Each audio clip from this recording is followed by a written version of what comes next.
On the bottom, there will be a rectangle with an arrow that says share.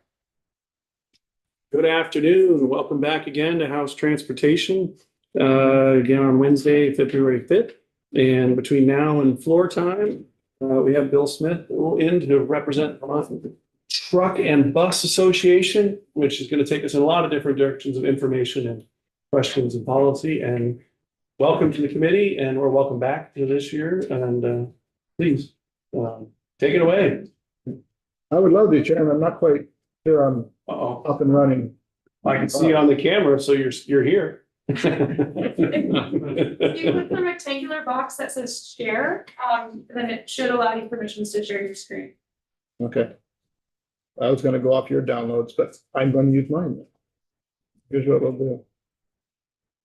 First of all, I can do a bunch of this without any paperwork whatsoever in front of me. Okay.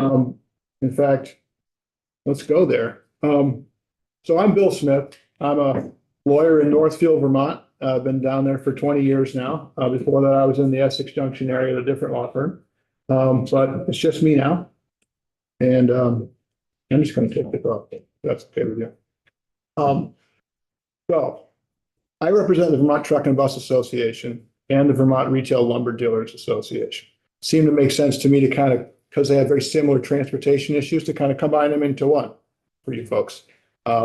Because their concerns are the same in some areas regarding trucking, and I'll get into that a little bit. So to talk about the retail lumber dealers first, these are your local building supply companies. I think there's 15 or 16 members in the state with 43 or 44 yards, RK Miles, Sticks and Stuff, Curtis Lumber, WW Druk, those folks. And they are typically, long-standing businesses in their communities. Bethel Mills has been down there for 140 years, I think, in the same location, for example. And, they're part of our economy. They're part of Building Vermont. They supply building supplies to basically every professional contractor job site in the state. And you can also go there and buy it yourself. So please do. The other client I have that's typically in this committee is the Vermont Truck and Bus Association. They are an organization with about 259 members as of the last week, businesses in Vermont. Yes, some of them are the big players, FedEx and UPS. They belong to all the trucking associations around the country, but they're good members of ours because they come to your door every week. How about that? That's mostly, Trucking Bus Association is mostly driven, no pun intended, by the interests of the small businesses that make up the vast backbone of it. Sure, we got Bell Events Trucking in Barrie that has 100 tractor trailers, with another 250 trailers spread around the eastern United States at customers' locations. But you also have John and Rona Bruno at B&B Trucking up north, who have 2 trucks and still do long haul trucking all the way to the Port of Los Angeles now. So that's the range that they have. They're over all the industries in Vermont. If you looked at folks that haul logs, a lot of them are my members. Folks that haul what we call truckload or less than truckload, where you try to combine everything into a back of a semi and bring it wherever it's got to go around the country. You've also got Barrett Trucking out of South Burlington that provides salt to most towns in the state of Vermont. I would say probably all of them would be safe there. I know because I've seen Joe Barrett's contact matrix for the town permits you have to get. We can talk about that another day. So if you're over 24,000 pounds in a town, you need to have a municipal permit. And if you don't have one, the fines are steep, thousands of dollars. And that doesn't just affect out-of-staters coming through. It's local folks that go, oops. Again, that's a topic for another day. But just to introduce you to those members, there's construction companies, there's bus companies, there's Vermont student. I don't get that. Student Transportation of Vermont. They do a lot of school buses. You might have seen in the news recently, the White River District of getting 3 electric buses. Those are being run by that company. Stacy Emerson is the head of that in Williamstown, and she's also my president of Vermont Truck and Bus Association. There's also the buses that bring you somewhere in a motor coach. You know, if the Norwich women's hockey team goes to play in Schenectady, they probably hire Lamoille Valley coach to take them there and back, no matter the weather. So these are good local businesses that are on our roads every day. When you're driving here today to get to the State House, if you didn't go by one of my members, I'll give you $100. I know you did. And my wife and I used to joke when we were going down to visit my brother outside the Albany, New York area, that on a Sunday afternoon, if I'm coming back up, if I see 3 Bellavance trucks loaded with granite headed south towards I-87, Vermont economy is okay. If I see less than 3, I get to worrying a little bit. And it was pretty much a valid test of how's the economy doing. So how is the economy doing? What are we doing, and why are we in here giving you a pitch about certain things in Vermont? Well, if you look at our numbers, these are all on the website. I guess I don't need to maybe pull them up behind me because I can't figure it out. But for example, you know, the American Trucking Research Institute is a research arm of the American Trucking Association. They can pull numbers for me, and I say, hey, what's Vermont like? What's the Vermont trucking industry do for Vermont? 1 in 18 jobs in the state is in the trucking industry, so over 5% of people that work here. Well, I've only got 259 members. There's over 2,200 trucking companies in the state. That hauls something for somebody. You know, they provide great wages.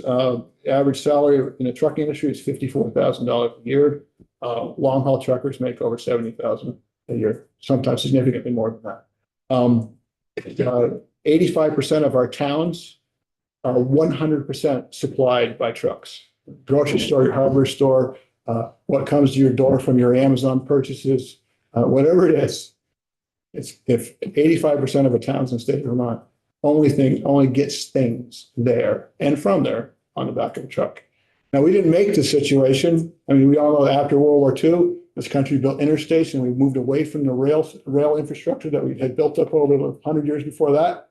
And that there are some significant items that do come into Vermont by rail, notably salt comes into Shelburne, bear trucking, and oil comes into terminals near us and around us, whether it's Portsmouth, New Hampshire, or it's over in Albany, or it's up in the Montreal area. Though we're going to be affected by tariffs. We're seeing that.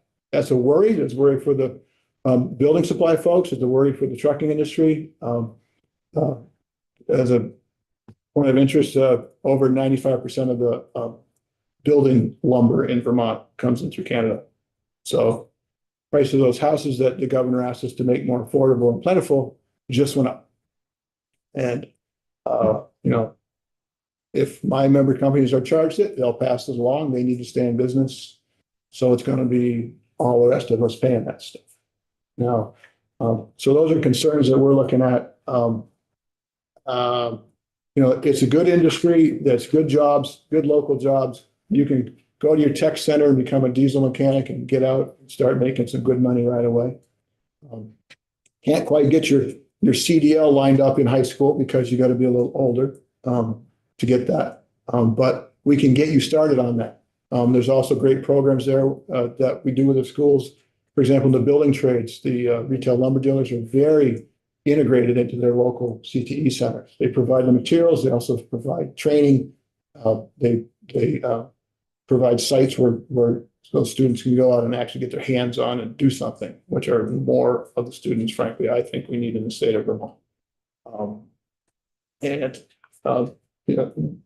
These are good local businesses. They've got some concerns that they wanted to bring to you this year.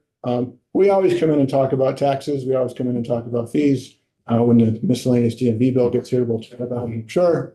I didn't see anything that really raised my eyebrow this year in the miscellaneous DMV, but in past years, there's been fun stuff in there about towing and stuff like that. Sure, that some members have been here might remember that little kerfuffle a few years ago.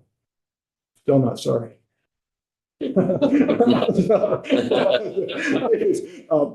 in any event, so what are these trucks and what are they? What do we run? I mean, sure, there's the Class 8 tractor trailer unit. You can see about, trucking company goes by with the semi, right? There's also all the way down to a 3/4 ton pickup truck. That's a Class 2B. Everything in between, delivery vans, or building supply flatbed with the boom on them are, Class 4, 5, maybe 6. Concrete company employees, dump trucks are Class 6, 7, maybe 8, depending on the axle configuration. So the bigger they get, the bigger that number gets. They all pay a pretty good chunk of registration every year. I just sent in my 1-year registration for a car. No, 2 years. I go $167 for 2 years. Last number I saw, I think was a little over 1,300 is the annual registration for a Class 8 car in Vermont. So pretty good number. And so I'd like to get to the issue that's really bugging both entities today. That's the pending requirement that 10% of medium and heavy duty trucks in Vermont that are sold be zero emission vehicles. And it's not a political statement against the particular technology, but it is a reality-based statement from my members that here's the short takeaway from today, is that they're not ready for prime time. They cost too much and they do too little, and they might not even be available, period. If we're going to put ourselves in a situation where in model year 26, they have to sell 10% of what's sold in Vermont has to be zero emission vehicle, which in the current climate out there is the battery electric vehicle. I mean, there's other options out there. Mercedes Daimler is working on fuel cell hydrogen technology. Some folks will talk about renewable diesel. That's an interesting thing that, is it biodiesel made from, feedstock and crop grown in the Midwest? Yes. But it's a little bit different than that. It's more easily digestible, if you will, by a diesel engine. It's chemically identical to conventional diesel fuel. And the U.S. Currently has about between 5 and 10% of the capacity to replace regular diesel with renewable diesel. That's a unique, not biodiesel, it's renewable diesel. And they could be working on that right now, but we're all really focused on battery electric vehicles because there's been quite a lot of success for that in the passenger car section sectors, right?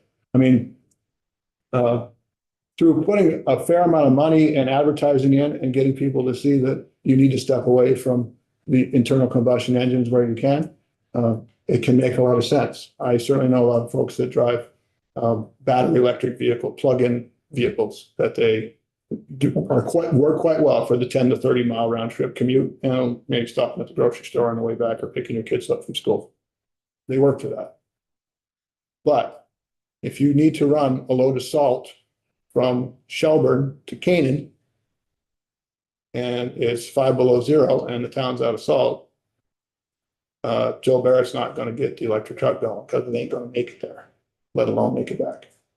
And I'm not saying that to judge it, I'm just saying the technology is not there yet. When it's there yet, we'll need to look at it. It's got some other problems, frankly. It's price and capability. If you go out and you try to buy a Class 5 delivery truck, which would be kind of like a standard big flatbed, you'd see delivering, building supplies around your town. That's diesel. That's going to be about $118,000, $120,000, give or take. If you want to buy I had to write some stuff down. If you want to go buy the battery electric equivalent of that, $341,000. If you want to buy a Class 8 tractor unit, the front end of the tractor trailer, diesel, $150,000, $170,000, fit it up pretty well the way you want it. Maybe a little less if you don't need a sleeper cab. But if you want the microwave and the Wi-Fi and the queen size bed in the back, you're going to be spending $180,000. You want to buy one of those, $435,000 to $450,000. Now, we're not promising, nor have we asked for subsidies or incentives to go buy those. We're the private sector of businesses. We're for profit. You know, these are big boys and girls that go to work every day and they understand the deal. But they've looked at it and they've told me, if we could get one and if we could afford it, they still don't do the job. If you were to take your tractor trailer out of Barre, Vermont and head for the Port of Los Angeles, you would be lucky to make it to Albany, where you would have to sit and charge that truck. These are not a little, even with a fast charger, these are much bigger motors and much bigger batteries. I don't know the exact kilowatt hour rating of your car. I think if someone here might know that. But as an example, ratio of that, compare that to a truck is a 350 kilowatt to an 800 kilowatt electric motor setup with the battery. That's a lot of On juice. each tire, That's a lot of juice. like on each wheel. Yeah, It's not just one motor. It doesn't turn a drive shaft. There's Yeah. a motor on each Yeah. wheel. yeah. That's a lot of power.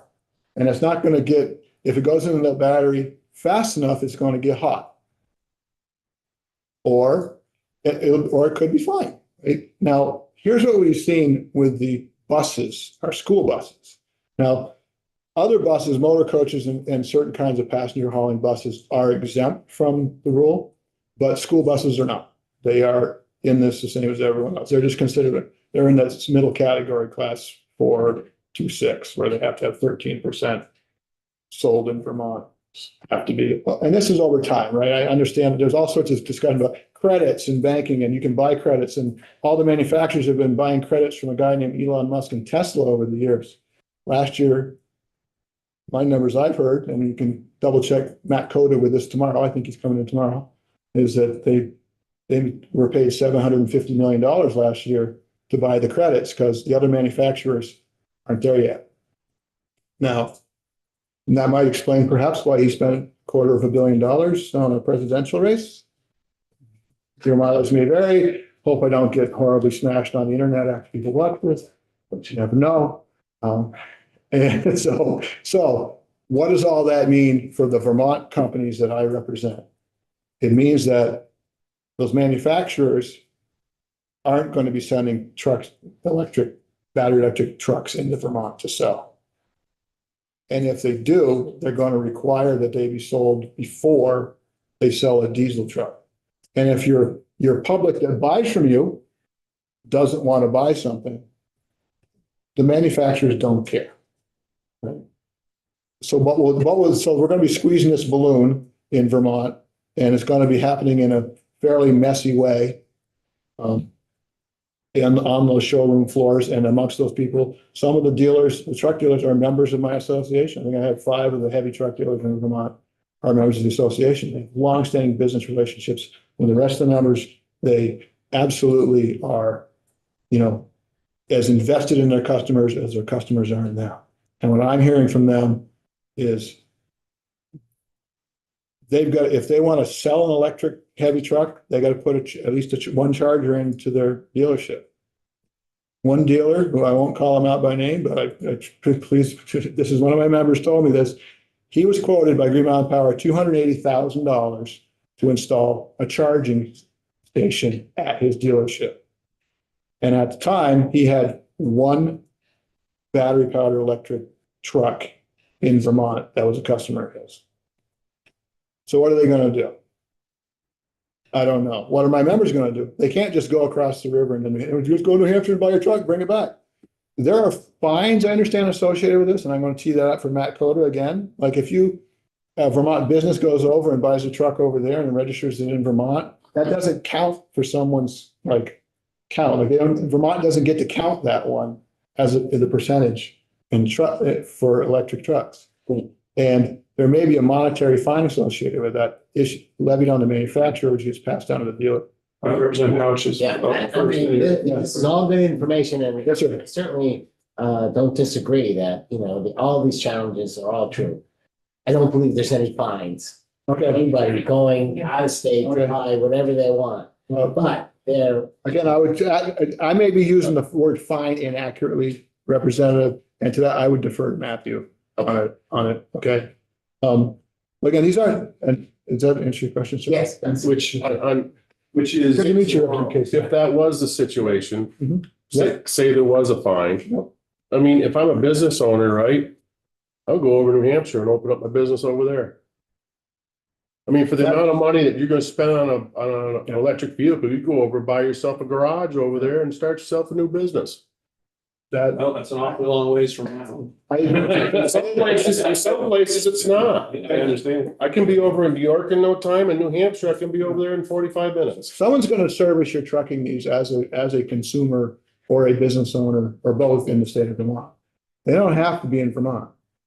I mean, I don't, I get very nervous as a lobbyist. I can't just drop it on the table and just say, but I appreciate what you're saying. And I've heard the rumblings about that. Absolutely. Because when I look at the numbers, and again, this is some of the stuff that's in your homework that I gave you. I'm sure you all went through it. All the documents are on the webpage. All the documents are on the webpage. They absolutely are. I know, but I don't just make numbers up. I mean, back in October, the California Air Resources Board, CARB, they had a study, the price comparisons on zero emissions Class 8 trucks. And from Europe and the US, but also what does it cost, right? In Europe, they're a little cheaper, right? Why? I don't know, but that's the deal. It should be. But if you look at, and this is, I put this out here on your site as well. Those numbers stand up, I gave you. I mean, you have to spend, if you can find an electric tractor unit for your tractor trailer, it is $450,000. I think the Freightliner's Cascadia might be a cheaper than that. And I think over time, these things could go down. But again, there's a supply chain issue there for everything that we get these days, but in particular, cobalt, lithium, these are all things that are largely controlled by people that frankly don't like the US and may or may not have enough of it to supply our needs if we ramp up. Now, what we've seen with all the money that was put into passenger cars over the years, we've seen them get up to about, I want to say 12 to 14% of our passenger car fleet is electric. And that's after putting a big chunk of money in over the last 6, 7, 8 years. That we don't have that money anymore.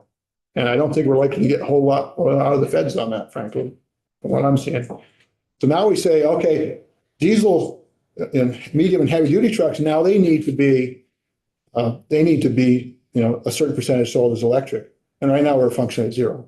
I mean, there's 2 buses in Berrytown. There's about to be 3 buses down at White River. I think South Burlington has some buses in their fleet. And then there's one trash hauler, Packer, down the road at Casellas. That's the customer of the business that had to put in a charging station. So we're looking at businesses that, unlike personal consumers for their own vehicle, you go home, you had incentives to buy your car, it works for you. You can work up a system that can charge your vehicle effectively at home and or near your place. We've done that. It works. It needs to be ramped up more if you want to sell more. But that's easy to figure out. The hard part is a private business that's told if you want to buy a truck, a certain percentage have got to be this 2 to 3 times as cost as much. We're going to have charging systems that are going to cost us between $50,000 and $200,000 per vehicle at our location, and our location may not fit that. A lot of these businesses are in our old village downtowns. And look at Berry City. Bellavance is between the Stevens branch and the railroad track and Route 302. Down in Bethel, same thing with Bethel Mills. Anywhere you go, they're limited by where they can go and expand and do it safely. And I would suggest that our insurance companies are going to take a very close look at charging locations for commercial vehicles. Because in Waltham, Massachusetts, we just saw 4 buses burnt. Thank God it was at 2 a.m., but while they were charging at the school. And that cost that school district net somewhere north of $1 million. I know at Berrytown, the insurance company came in and told them once you put the charging in, it's right next to the building because that's where we want the bus to be. It makes a lot of sense. Well, they said, no, you got to move that across the parking. So they had to dig it up and put the charging station across the lot. Do they work well, not with hills, not with cold. And that's, I just described Vermont in a nutshell for you. Power outages. Yeah, well, right, what's going to happen, our utility trucks, our, EMTs, fire, police are all exempt in this.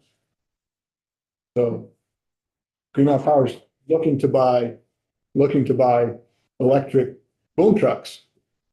Right, great, that's okay. I'm not sure they can even find us. We could ask, their lobbyists to have been able to find them, but I'm guessing the answer is not yet.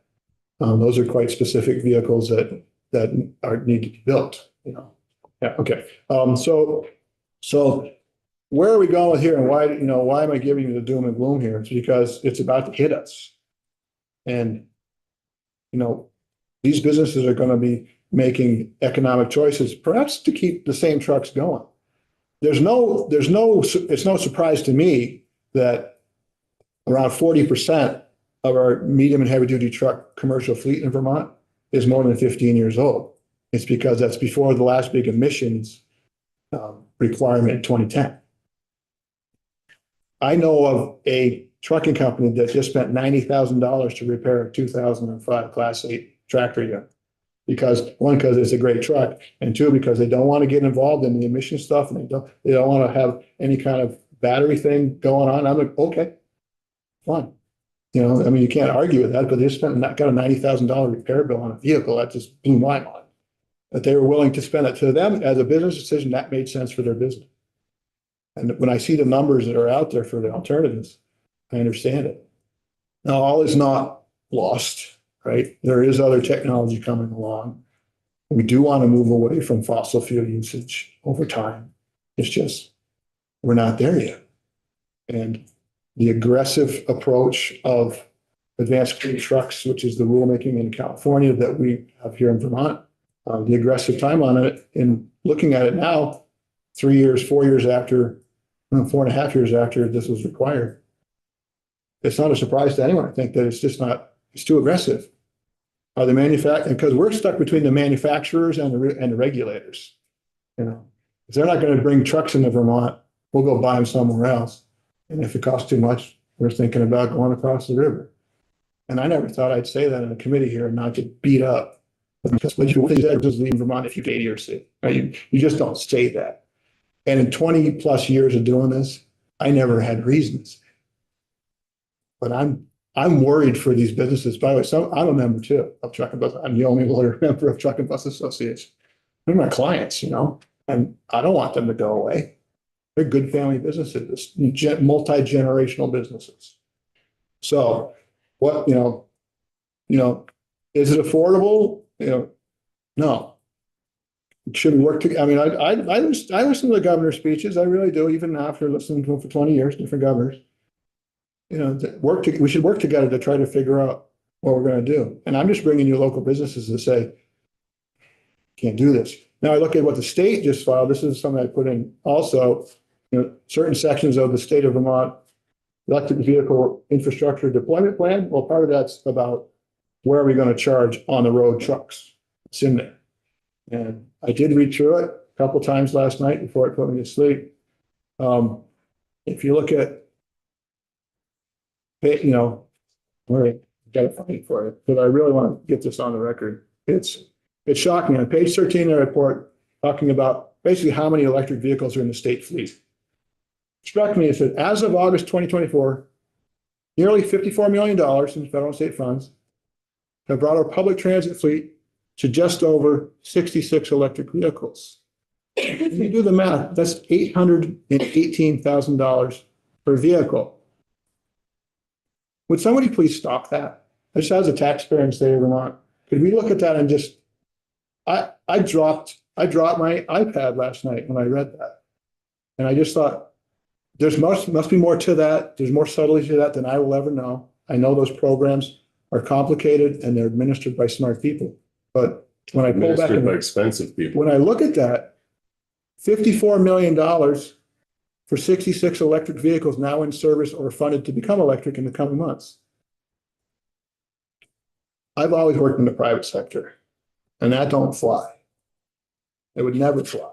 And I'd like to know why that happened. If I'm asking my transportation committee as a taxpayer, what's up with that? And if you know, tell me, if I'm wrong, but that's the way I read it, because that's the way it reads. And if I look at the mapping, they gave you some good mapping about the trucking corridors. And I've talked to some folks about, couldn't you just have batteries out there waiting for them? And you could just plug it into a new battery. These batteries weigh about 6 tons. I mean, they're half the size of this table. You pick them up with a big forklift, not a dolly or something like that. Plus, that would cost you over $100,000 to have that asset sitting somewhere unsecured at some rest area, or I don't know. I mean, people are trying to think of things, and I'm not just trying to shoot them down to be negative Nelly. I'm just saying, nope, that ain't gonna work. And as a final point on the trucks, I'll give you some real specific numbers about the weights of them. And this is just focused on tractor trailers, but it's the same, whether it's a dump truck or it's tractor trailer or it's a concrete truck. Since they weigh so much more, the Class 8 power unit that's battery electric weighs a little over 13,000 pounds more than the diesel equivalent that's on the road today. At 13, the tractor and trailer combination roughly weighs about 40,000 pounds. That means you can haul 40,000 pounds of cargo when you get to 80,000 pound weight limit. Yeah, I know there's different weight limits for different commodities, or if you're hauling logs and you got 5 or 6 axles instead of 5, but just take that general 80,000 pound, that means we're gonna haul 40,000 pounds of cargo. If I subtract 13,000 pounds out of my cargo capacity, now I'm hauling 27,000 pounds with the same truck. That means instead of buying 4 trucks to replace 4 diesels, I gotta buy 5. And I did the math on all that. And I tried to figure out, and this is in what I submitted to the committee. If you do the math and you just substitute, you buy some new trucks and retire some old ones. And most companies try to do it about every 5 or 6 years. They do try to cycle it. Yes, they've got the financial capital and where they'll do that. If not, they're running 20-year-old trucks. But if you look at the numbers, that electric truck, by the time you pay for the charging for it, and you pay the added cost for it, and you end up costing you an extra $50,000 a year per truck to run electric. Because part of that is after 100,000 miles, you got to buy a new battery. You might get to 200,000, but nobody really knows that yet. We're being told by our good friend, Mr. Musk, that you're going to have 100 to 150,000 mile range on this battery electric range capacity for the battery pack before it has to be replaced.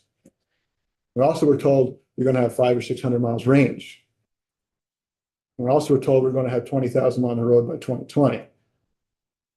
I've been told a lot of baloney over the years, and it just keeps coming.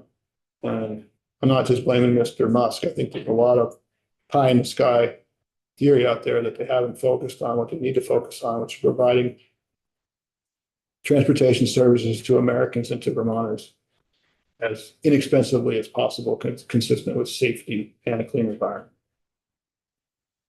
That's what we're trying to do. That's what we've been doing for a long time. We got a couple of more minutes at the most. I know it's just, I'm willing to come back on more stuff. I'm willing to talk outside the building, and I'm willing to answer questions now.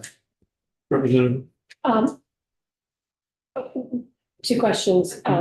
What is the average mileage per gallon that your trucking clients are getting? And 2, what are your customers' ideas for achieving some of the greenhouse gas reductions that Vermont is trying to do, given that 40% of our greenhouse gas emissions comes from our transportation sector? Yeah, understand. So first answer is, I'm going to get 6 or 7 miles per gallon. Hauling that 40,000 pounds of stuff around. So that's one thing. Another thing is, I also want to know the number I just gave you, the 50,000 per truck per year added cost, also factors in savings in maintenance and savings and fuel costs of about 46,000. Okay, the bell is there. We are adjourned for this. Mr. Chairman, So last thing is on the website is the March 19th legislative lunch for the Truck and Bus Association. We'd like to invite the committees, the House and Senate, as we historically have, over to Cap Plaza. I'll be nagging you about that again. I just want to flag it. It was an educating event for me anyways, going there. It really was. I was impressed. Now we're gonna make everybody walk there. Yep. And there's the Associated General Contractors, who's been very generous to the committee in the past. Anybody, and also be testifying at some point. Associated General Contractors has their pop-up event tonight.